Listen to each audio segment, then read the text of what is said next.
attack. I can attack the Pope to show I'm not a racist. Show me a Monsignor, grab me a Cardinal, and I can attack them because that will allow me. This is left-wing nonsense. Again, paedophile priests, you said. You know, if you'd have just stood there and said, you know, I mean, I'm trying to protect Muslims from paedophile imams, people would go, oh, how Islamophobic. And actually, in that case, it probably would be. But you say paedophile priests and smear the Catholic priesthood, and it's not a problem. Douglas Murray is totally destroying these woke students who have been poisoned by the left-wing media about the actual realities of the world today. Douglas does not hold back. Take a look. Trust that most people here, one of the reasons why we're here is because we all agree that there is a problem of radical Islam, not just in Britain but in the world today, that a militant Islamist movement does exist. It's extremely powerful. Several countries are in its grip. It's growing, and it's growing in presence not only in individual countries but in the UN and in communities in this country. It is real, it has a real presence, and it shouldn't be ignored. Now, that said, I now want to get on to insulting you.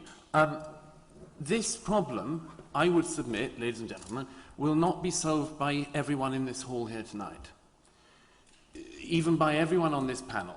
Noble sentiments, as I'm sure we'll all express. This hall and you will not solve this problem. You will not solve it on your own. It will require a whole range of people making their own individual points from their own individual positions to do that. And as maybe the only small C Conservative on this panel, maybe even in the hall, I'd like to make the following point, which is how much some of us object to the idea that there are parameters for debate and parameters of what is respectable within debate that will be decided solely on the left. There are all sorts of criteria that can be applied to your own personal judgment of what you think is right and wrong. But this debate will have to be had a lot more frankly if we're going to win it. Douglas Murray's point about the widespread of radical Islam is spot on. The gravity of this radical Islam is not just a distant problem, but a present danger constantly infiltrating nations, communities, and even global institutions like the UN. Ignoring this threat would be naive and dangerous. Douglas rightly points out that solving this issue requires a collective effort. It isn't just the responsibility of those gathered in a single hall or on a panel. Each of us must take a stand, guided by our faith and principles.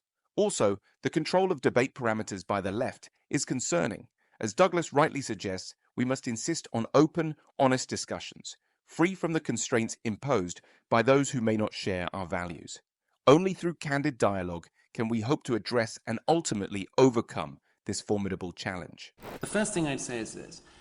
Just as in the Cold War, in the battle against communism, a vital component is a toolbox approach to defeating the enemy of Islamist extremism. Now, some of that will be people who you and I don't like. There are standards and norms which we can certainly express, but we should be exceedingly careful, I would submit, about where we draw those lines. Because before you know it, you'll be chucking out people who may well have perfectly legitimate points to make and who may well have, believe it or not, a larger following than any of us here tonight could ever have. Are there places you draw the lines? Of course. I think everyone in this hall would be in agreement. The British National Party is an overtly racist organisation. It always has been. There's not going to be a moment when it isn't. Nobody's going to join who doesn't believe in those fundamentally racist principles of the party.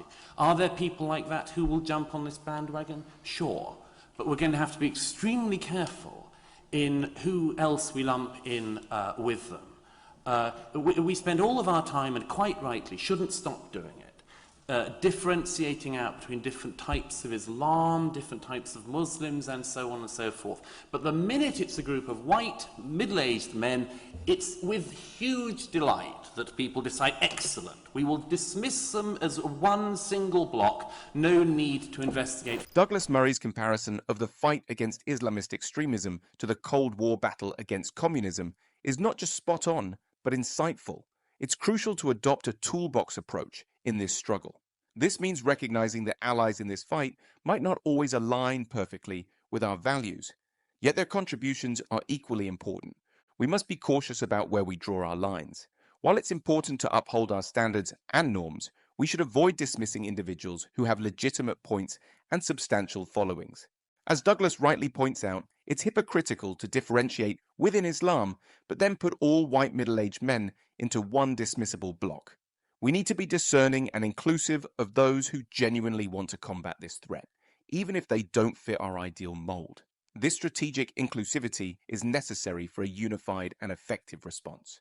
Let me give you an example.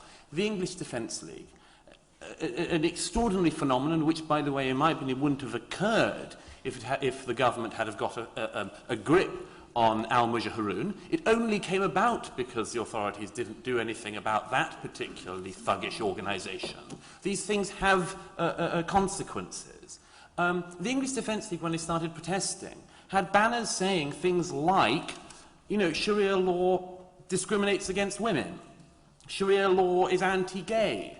Well, I'm good with both of those sentiments. I'm sure most people in this room are. If you were ever going to have a grassroots response from non-Muslims to Islamism, that would be how you'd want it, surely. But, of course, we all know there are awkward things around this. There have been exposed links from the EDL with far-right organisations in individual cases, and maybe others will know more about this wider than that. But, you know, for instance, Louis Amis wrote a very interesting piece in Standpoint magazine some months ago after investigation, and he said, and others have said, that as far as they can see within the EDL, they have tried to kick out BNP elements. Does that mean that they aren't racist, or they are? I'm not making a definitive call. I'm just saying these things are extremely complex, and we ought to be careful before dismissing whole swathes of people. Douglas Murray's example of the English Defence League highlights the consequences of governmental inaction against extremist groups like al-Muhajirun. It's very clear that grassroots movements like the EDL arise when authorities fail to address threats. The EDL's stance against Sharia law's discrimination against women and anti-gay sentiments is applaudable. We must acknowledge the complexity of such organizations. This shows a nuanced reality where not all members or actions can be painted with the same brush as perpetuated by the left-wing media. As a society, we should be discerning and careful before dismissing entire groups, ensuring we support those genuinely fighting against Islamist extremism while upholding our moral standards. Thirdly, these groups stop the Islamization of Europe and stop the Islamization of America. I mean, I don't know enough about them, maybe. As far as I can see, Stop the Islamization of Europe only has a few members. In America, Robert Spencer is one of the directors. I happen to know Robert Spencer. I respect him. He's a very brilliant scholar and writer. Now, some people in this hall may disagree with him, may disagree with all sorts of things he says. Well, sure, but Mariam Namazi sitting beside me is a communist. I disagree with Mariam Namazi on a whole range of things. She disagrees with me because I'm a conservative. But I don't think that Mariam Namazi should be out of the debate. I don't think anyone who was once a member of the Communist... I mean, I'm sitting on a panel with somebody who's a member of the Communist Party. Does that mean in future I should never be given a platform? The 20th century had two dreadful totalitarianisms, fascism and communism. Some of the people who people in this hall would throw out from being ever allowed to speak are being thrown out because once they met somebody who once sat on a platform with somebody who was once a member of a fascist party. Well, I'm sitting on a platform with a communist. That would mean I could never again speak in public if there was any sense to this debate. But there isn't, because people have this debate so ruddy badly. All spend their time polishing their halos. Yes, we're against racism. Yes, we're against fascism. We're against lots of things. But it's going to require a bit more than that, and a bit more of this halo polishing, if you're going to deal with that. Douglas brilliantly highlights the importance of groups like Stop the Islamization of Europe and Stop the Islamization of America. These groups are essential in preserving our cultural and religious values against the encroachment of dangerous Islamist ideologies. It's important to recognize that debate and discourse should not be stifled based on past associations. Just as Douglas sits on a panel with a communist like Mariam Namazi, we must understand that having diverse viewpoints represented is vital.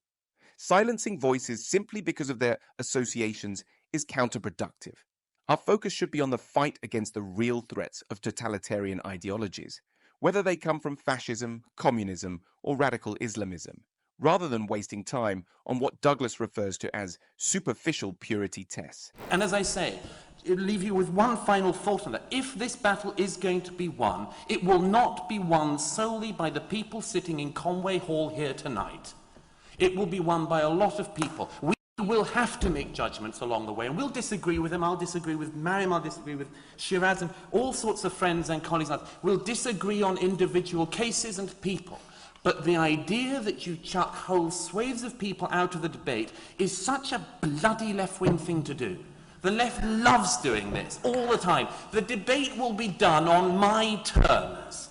Well, how easy and how unsurprising it is that the terms are always drawn around themselves. I hope we can do a bit better than that. Thank you.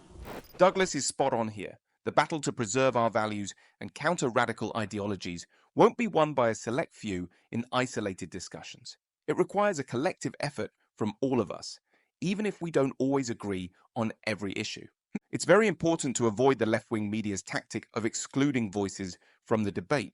Instead, we should embrace a diverse range of opinions within our ranks.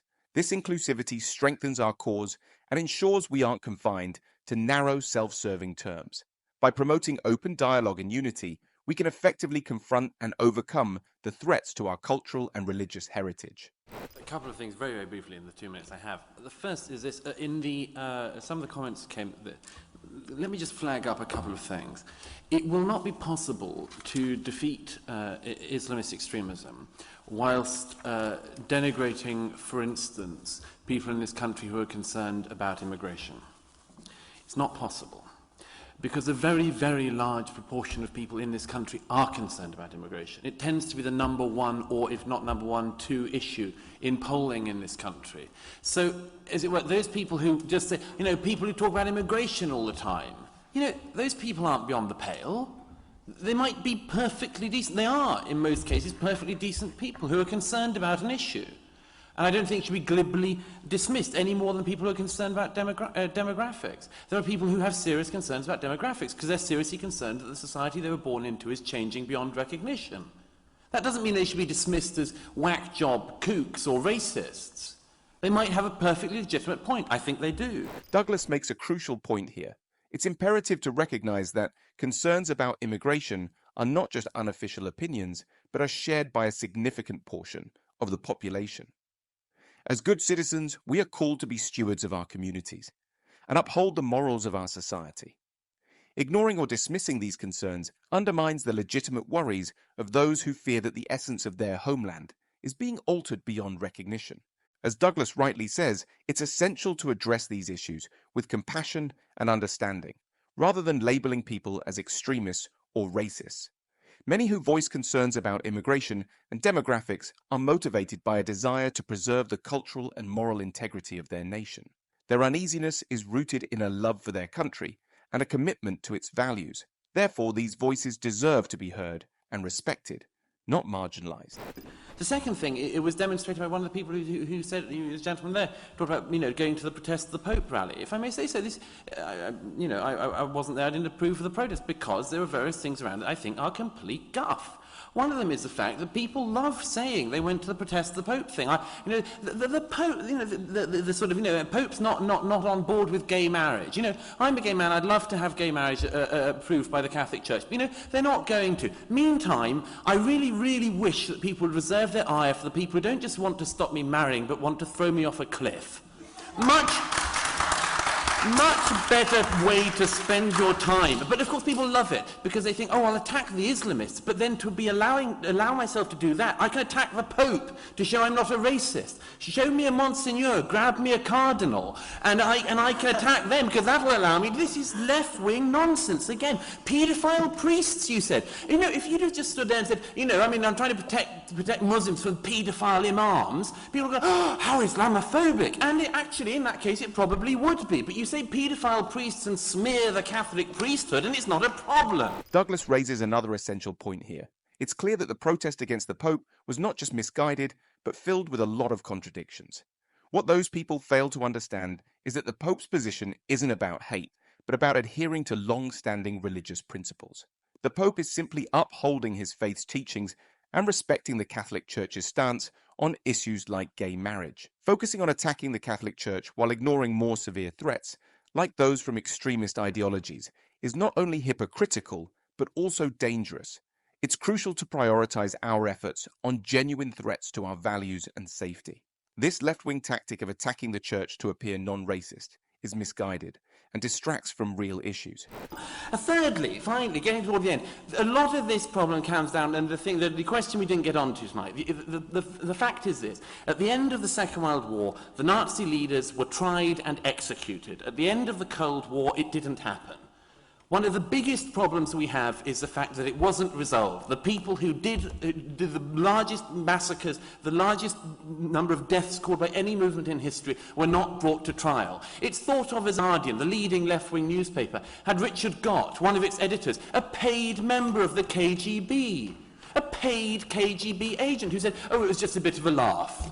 Oh, and it still is just a bit of a laugh. Because if it's communism, it's a bit of a laugh. 70 million dead here and there, a bit of a laugh. And so on. So please, let's adjust our fucking values. Douglas makes a compelling argument about the lack of accountability for the atrocities committed by communist regimes.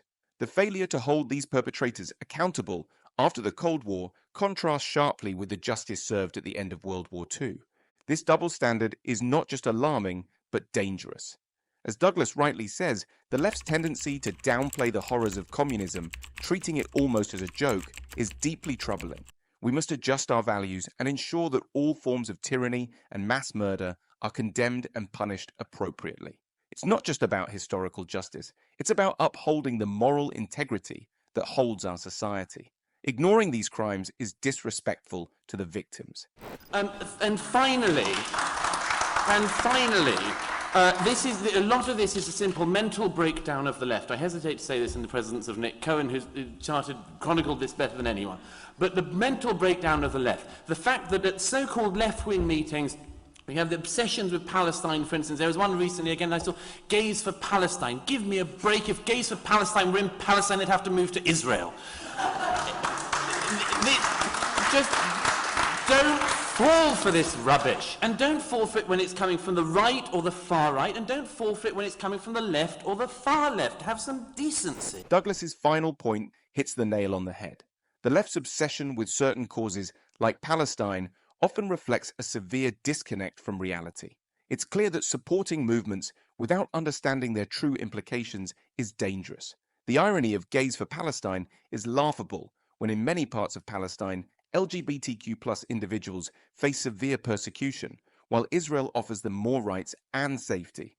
Finally, Douglas offers us the only solution possible at this moment, and a horrifying example of the consequences that await us if we don't act.